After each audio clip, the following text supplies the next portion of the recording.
할렐루야.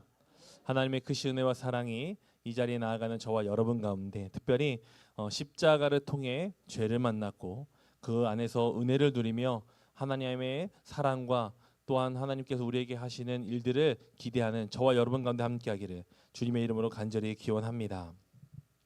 신앙생활을 하다 보면 이런 마음이 좀 들 때가 있는 것 같아요. 은혜를 깊이 받고 예배를 마치고 나면 우리가 참 좋죠. 그렇죠? 여러분 예배 드리고 나서 막 마음이 행복하시죠? 아, 나도 은혜 받았으니 나도 이제 은혜대로 살겠다.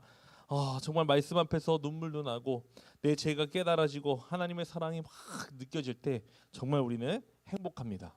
그런데 이상하게도 그 다음에 문제가 생깁니다. 그렇게 은혜가 충만할 때 가장 가까운 사람들을 통해서 마음과 감정이 흔들릴 때도 만나게 되고요. 우리가 나아가는 삶의 자리에서 맡게 되는 여전히 그대로인 문제들 속에서 우리의 그 마음이 무너질 때가 참 많이 있습니다. 여러분, 우리는 은혜를 받았어도 우리의 삶이 완전히 바뀌는 것이 아니라 다시 가정으로 돌아가야 하고요. 다시 내가 관계 맺는 속으로 나아가야 합니다. 일터와 책임의 자리에서 내 역할을 감당해야 하는 거죠. 어떨 때는 예배당 안에서는 분명히 하나님을 만난 것 같은데 예배당 문을 탁 문을 열고 나가는 순간 다시 느껴지는 그 삶의 무거움 때문에 우리가 마음이 힘들고 어려움을 겪을 때가 있다는 것이죠. 여러분, 우리는 어떻게 살아야 합니까? 십자가를 만난 사람, 은혜를 알게 된 사람, 하나님을 믿는 사람으로 산다는 것에 대해서 우리는 참 많이 말씀을 들어왔는데 실제로 그것이 나의 삶 속에 능력이 되고 계속해서 지속적인 나의 삶의 자리에서 하나님이 주신 은혜로 맞이하기는 참 쉽지가 않지요. 그럴수록 우리는 포기하는 것이 아니라 우리 함께 말씀을 나눈 것처럼 십자가를 향하여 계속해서 나아가는 저와 여러분이 되길 소망합니다. 우리 함께 이 예배를 통해서 십자가를 통해 은혜를 누렸잖아요. 이제는 이곳에서만 그 십자가를 바라보고 살아가는 것이 아니라 여러분의 삶의 자리에서 그 십자가를 바라보며 살아갈 때에 이곳에서 만난 그 은혜를 우리의 삶의 곳곳에서도 동일하게 만나게 될 줄 믿습니다. 십자가의 은혜는 이 예배당 안에만 머물러 있지 않습니다. 오히려 여러분의 삶의 한복판에 그 십자가의 은혜가 더 뚜렷하게 지금 흘러가고 있습니다.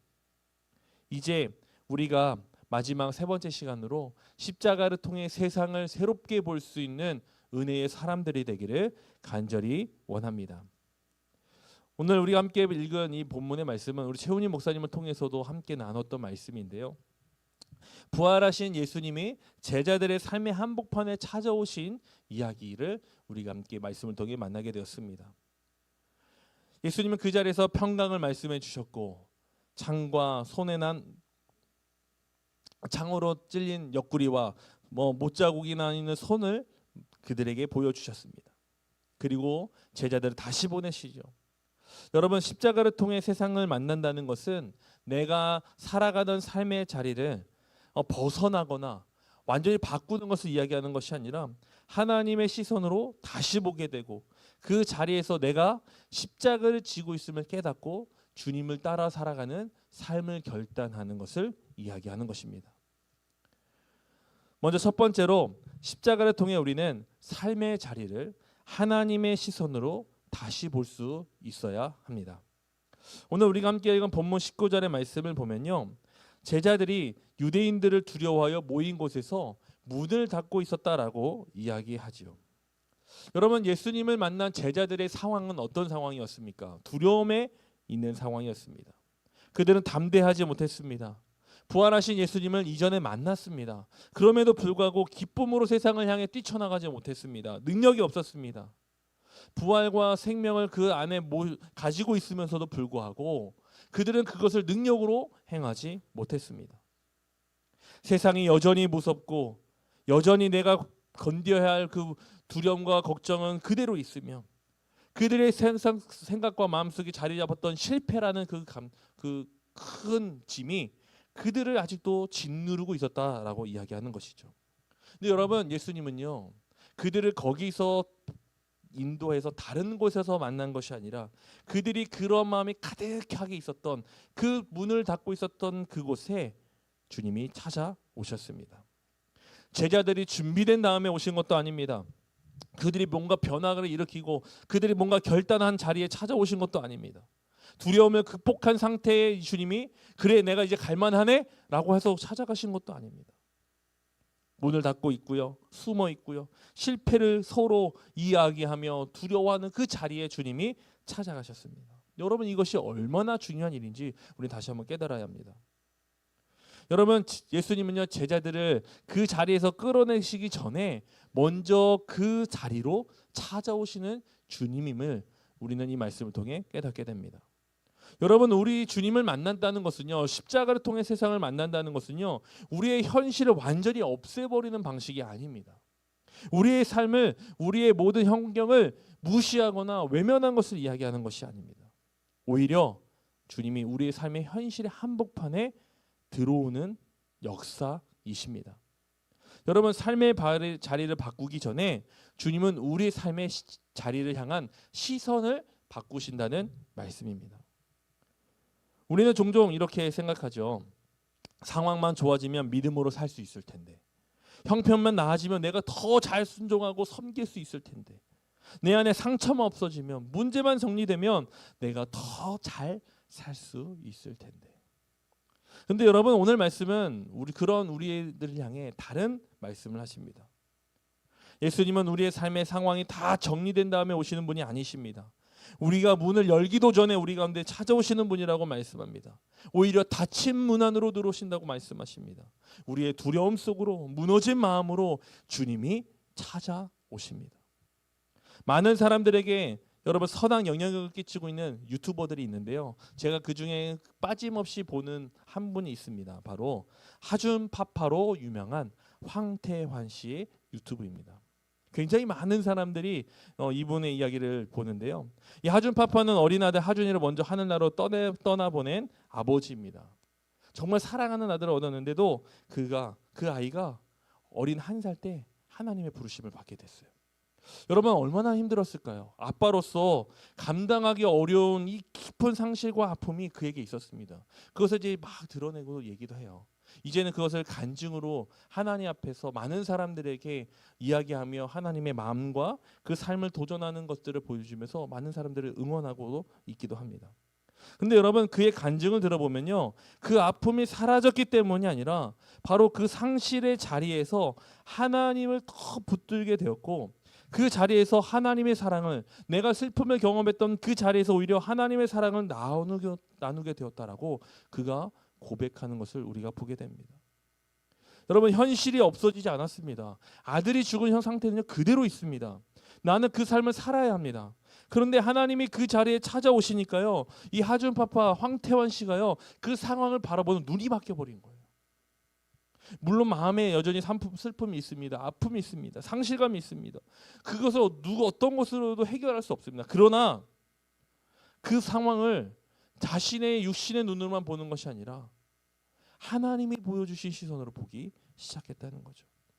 그래서 그는요 담대하게 자신의 아들의 죽음을 이야기하며 많은 사람들에게 하나님의 사랑을 그 안에서 이야기하고 있습니다. 여러분 십자가를 통해 세상을 만난다는 것은요 먼저 내 삶의 자리를 새롭게 보는 것을 이야기합니다. 가정이 단지 내가 견뎌내야 하고 내가 역할을 통해서 내 짐을 지으면서 어떻게 해서든 지켜야 하는 자리가 아니라 주님이 찾아오시는 은혜의 자리라는 새로운 생각과 마음이 우리 안에 찾아오게 된다는 것이죠. 내가 일하는 일터가 단지 내가 살아남기 위한 곳이 아니라 하나님의 뜻을 드러내야 할 자리가 됩니다. 내가 맺어가는 그 관계가 내가 상처받고 내가 피해야 하는 자리가 아니라 예수님의 성품을 살아내야 할 자리가 된다는 것이죠. 내가 반복하며 살아가는 평범한 하루가 단지 버텨야 하는 시간이 아니라 하나님이 나의 삶에 일하시는 새로운 이야기를 만들어가는 시간이라는 사실을 우리는 경험할 수 있다는 것입니다. 여러분 제자들이 있던 자리는 하나도 바뀌지 않았습니다. 여전히 문은 닫혀 있었고 세상은 여전히 위협적이었고요. 현실은 여전히 무거웠습니다. 그러나 예수님이 그 한가운데 오심으로 그 자리의 의미가 바뀌어졌습니다. 달라졌습니다. 두려움의 자리였지만 이제는 평강이 선포된 자리가 되었습니다. 숨어 있는 자리였지만 이제는 주님과 함께 서 있는 자리가 되었습니다. 이전에는 실패의 자리였지만 이제는 부활하신 주님과 다시 시작하는 자리가 되었습니다. 여러분, 우리가 살아가는 자리는 어떤 자리입니까? 여러분에게 어떤 무거운 책임이 있으십니까? 어떤 갈등이 있으십니까? 상처와 아픔이 있으십니까? 반복되는 일상 속에서 여러분 혹시 지쳐 있으십니까? 여러분, 오늘 예수님은 그 자리를 외면하지 않으시고 찾아오십니다. 그리고 우리의 그 삶의 자리의 의미를 바꾸십니다.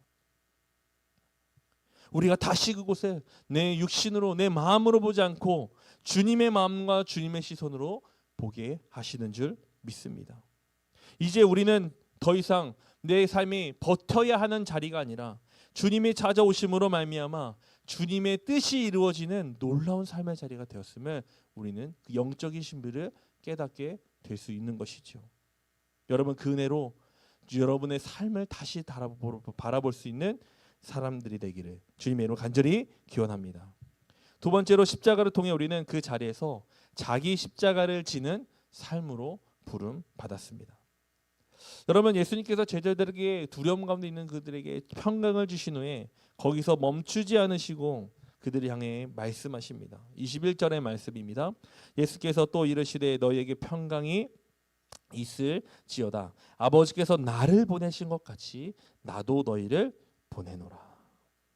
여러분, 예수님이 제자들을 위해 오셔서 그들에게 평강을 주셨는데요. 그 이유가 분명히 있었습니다. 무엇이냐면 제자들을 다시 보내시는 것이었습니다. 주님이 찾아오시는 이유는 분명합니다. 다시 보내기 위해서입니다. 여러분, 이것을 단순히 밖으로 나가라라는 뜻으로 이해하시면 안 됩니다. 이 말씀에는 엄청난 의미가 담겨져 있습니다. 특별히 예수님이 뭐라고 말씀합니까? 하나님이 아버지가 나를 이곳에 보내신 것 같이라고 말씀하고 있습니다. 아버지께서 예수님 어떻게 보내셨습니까? 낮아짐의 길로 보내셨죠. 섬김의 길로, 사랑의 길로, 그리고 마침내 십자가의 길, 죽음의 길로 인도하셨고 부활의 길로 걷게 하셨습니다. 그렇다면 예수님의 제자들을 보내신다는 것은요, 제자들도 예수님의 길을 따라 살라라는 뜻입니다. 예수님의 삶의 방식, 곧 십자가의 길을 따라가라는 부르심을 이야기하고 있는 것입니다. 여러분, 오늘 말씀의 결론은 아주 분명합니다. 십자가를 통해 세상을 만난다는 것은요, 세상을 내 뜻대로 살기 위한 무대로 계속 두는 것을 이야기하는 것이 아닙니다. 오히려 내가 있는 삶의 자리에서 이제 자기 십자가를 지는 삶으로 부름받아 그 삶을 살아가는 무대로 바꾸는 것, 그것이 바로 세상을 만나는 일인 것입니다. 누가복음 9장 23절에 예수님은 이렇게 말씀하시죠. 아무든지 나를 따라오려거든 자기를 부인하고 날마다 제 십자가를 지고 나를 따를 것이니라. 아멘. 여러분, 여기서 우리가 십자가를 지는 것은 맞는데요, 우리가 알겠는데요, 여러분, 여기서 우리가 주목해야 할 단어가 있습니다. 바로 날마다입니다. 날마다. 자기 십자가를 특별한 날에만 드리는 것이 아닙니다. 영웅적인 순간에만 지는 것을 이야기하는 것이 아닙니다. 정말 중요한 자리는요, 날마다 내가 있는 그 자리입니다.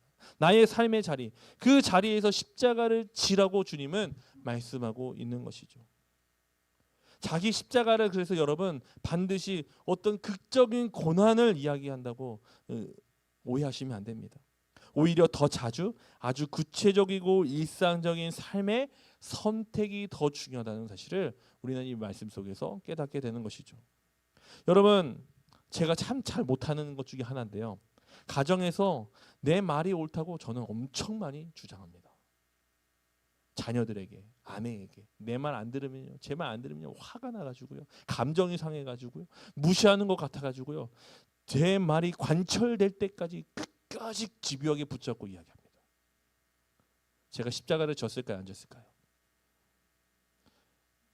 십자가를 진 걸까요, 안 진 걸까요? 제가 이 말씀을 준비하면서 얼마나 찔렸는지요. 제가 아침에요, 제 아이한테 너 잘못했어, 너 그거 잘못한 거야, 너 끝까지 잘못하게 용서를 구할 때까지 제가 하려고요. 끝까지 하는데 아내가 학교 가야 돼, 이 한마디 멈췄거든요. 여러분, 내가 내 옳음을 끝까지 주장하는 대신에 사랑을 선택하는 것, 그 아이의 부족함을 감싸주고 그 아이가 사랑으로 격려받으며 그 삶을 스스로가 극복할 수 있도록 해주는 것이 십자가에 지는 일이더라고요. 근데 저는 그렇게 하지 못했습니다. 관계 속에서 우리가 상처를 받으면요, 어떻게 반응합니까? 미움이 자리 잡게 되고요. 그 관계를 닫으려고 하는 거죠. 그런데 십자가의 길은 어떤 길입니까?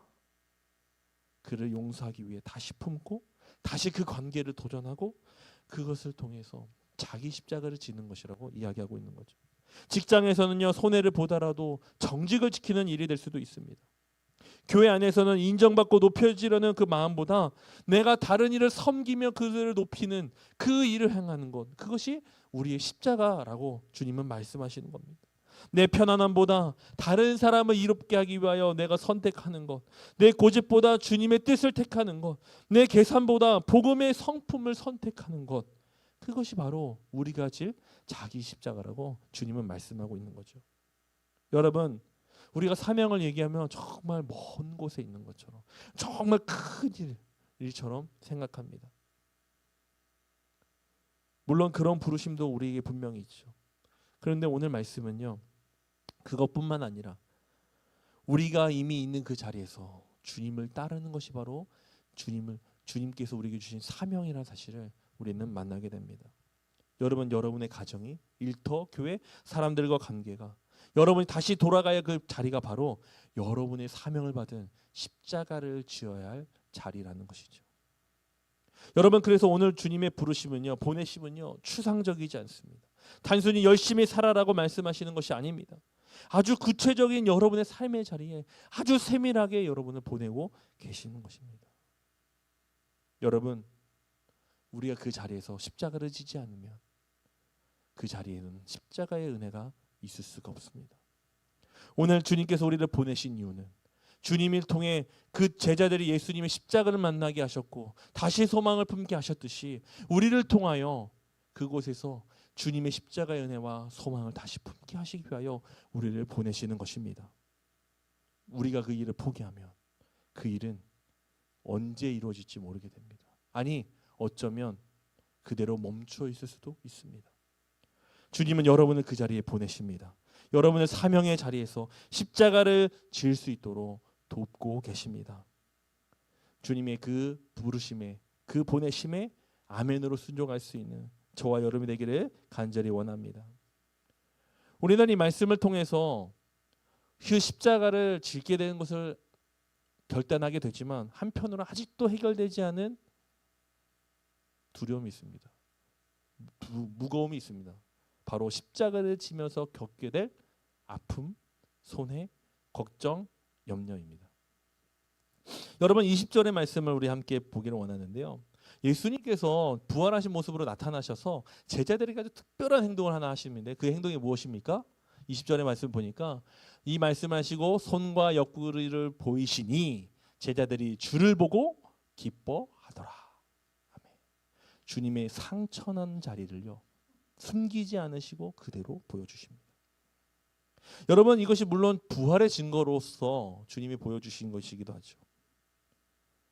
그런데 여러분, 이 장면은 단순히 부활의 증거뿐만 아니라 예수님의 몸에 여전히 남아있는 손과 옆구리의 상처는요, 부활이 십자가를 지워버린 사건이라는 것을 분명히 얘기합니다. 부활을 통해서 우리의 십자가가 사라진 것을 이야기하는 것이 아니에요. 분명하게 십자가가 있었음을 드러내는 흔적이라는 것이죠. 여러분, 부활은요, 십자가를 부정하지 않습니다.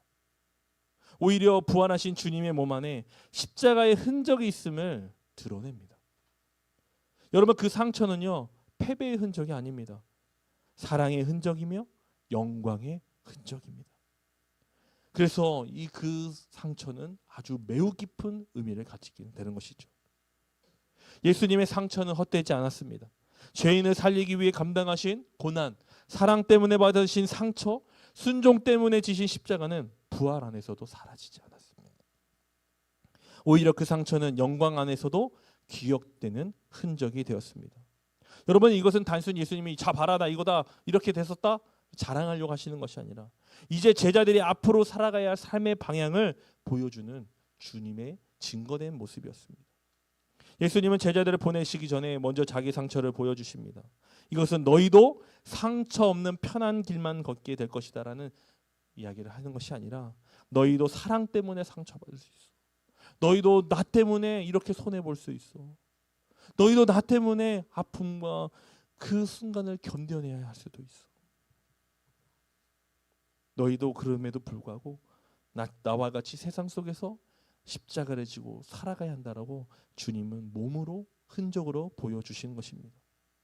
여러분, 우리는 상처받지 않는 삶을 원하죠. 손해 없는 사랑을 원합니다. 아픔 없는 순종을 원합니다. 그러나 예수님의 손과 옆구리는 우리에게 이렇게 말씀합니다. 사랑 때문에 받은 상처는 절대 헛되지 않다. 순종 때문에 감당한 그 눈물은 사라지지 않는다. 자기 십자가를 지며 걸어간 길은 하나님 앞에서 의미 없는 것이 아니라 가장 영광스러운 일이다. 여러분, 가정에서 사랑하려다가 상처받을 수도 있습니다. 관계 속에서 용서하려다가 오해받을 수도 있습니다. 직장에서 정직하게 생활하려다 보니까 손해를 볼 수도 있습니다. 교회 안에서 섬기는 삶을 살려고 노력하다가 오히려 외롭고 지칠 수도 있습니다. 복음 때문에 불편한 자리에 설 수도 있습니다. 그때 우리에게 어떠한 마음이 듭니까? 내가 괜히 사랑했네. 내가 괜히 섬겼네. 내가 괜히 순종했네. 내가 괜히 했어. 그냥 적당히 있을 걸. 여러분, 그 메시지가 우리를 사로잡기 시작한다는 거죠. 그러나 부활하신 예수님의 상처는 오늘 우리에게 다르게 말씀합니다. 예수님의 상처가 영광의 흔적이 되었듯이 주님을 사랑하기 때문에 감당한 우리의 상처도 하나님 앞에서 하나도 헛되지 않았음을 주님이 우리에게 약속하신 것입니다. 사랑 때문에, 복음 때문에, 순종 때문에 지는 그 십자가는 사라지는 패배가 아니라 하나님 나라에서 영원히 기억될 믿음의 기억, 하나님께서 영광스럽게 기록하신 삶이 될 줄 믿습니다. 여러분, 우리가 십자가를 통해 세상을 만나서 십자가를 지자는 이야기 속에 여러분 열심히 살아야 한다는 마음이 아니라 오늘 이 말씀을 기억하셨으면 좋겠습니다. 내가 사랑 때문에 때로 상처받아도, 복음 때문에 손해보더라도 예수님의 길을 끝까지 따르겠습니다. 우리 함께 그 믿음으로 주님 앞에 서는 저와 여러분이 되길 소망합니다.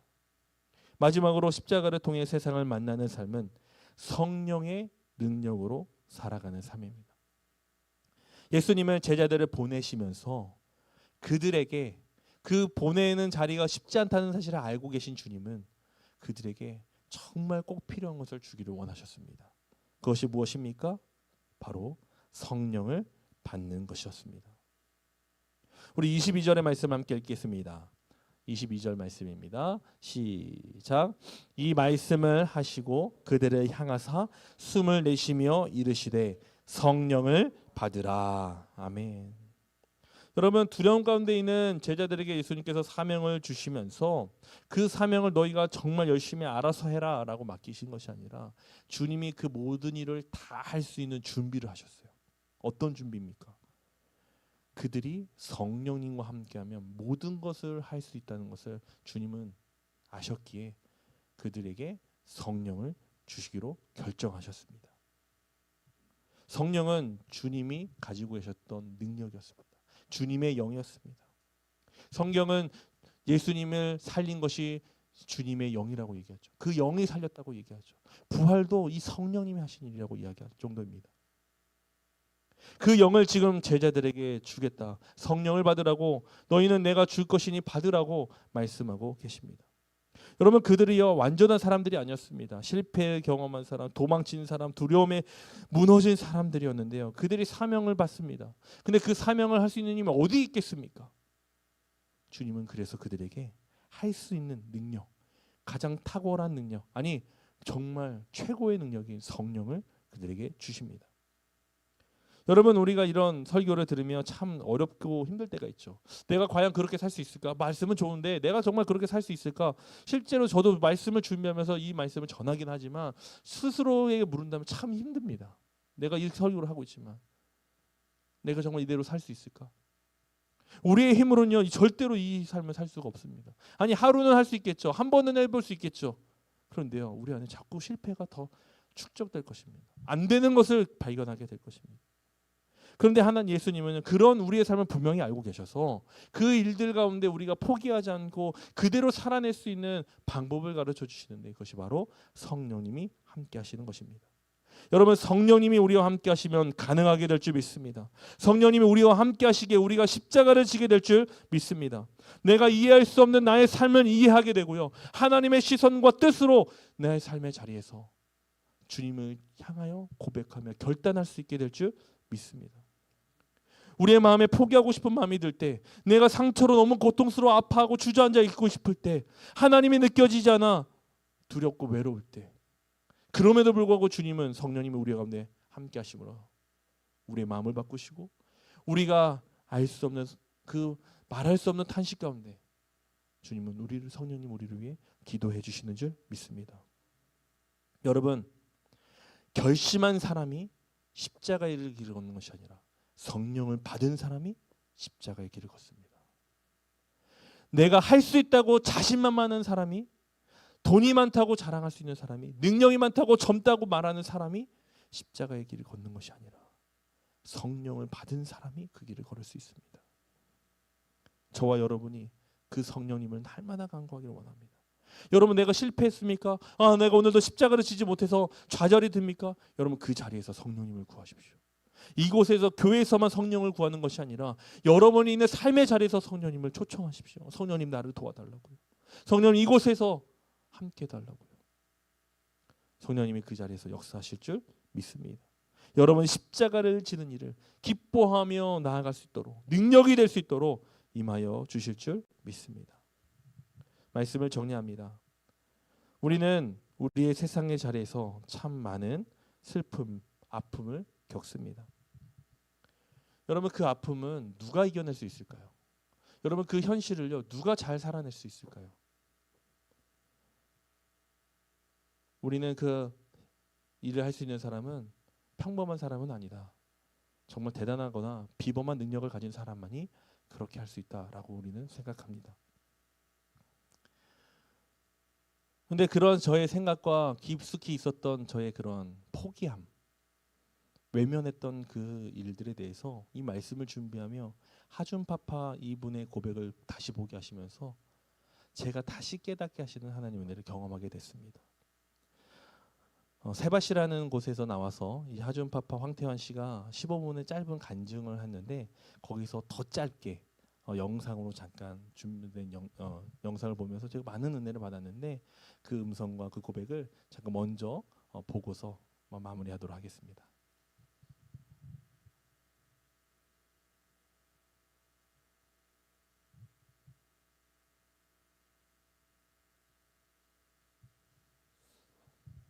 네, 이분이 하준파파입니다. 잘생겼죠. 네.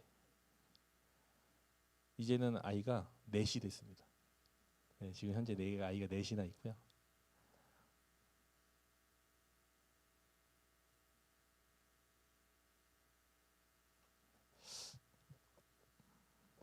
이 하준파파 자식을 잃어보니까 네, 비범하다고 해서 이겨낼 수 있는 고통은 아니더라고요. 장례식장에 혼자 앉아서 성경을 펼쳤는데 저와 같은 아픔을 겪었던 인물이 있더라고요. 다윗입니다. 어느 날 아이가 아프기 시작하고 7일 동안 아이가 아픈 이후에 하늘나라로 갑니다.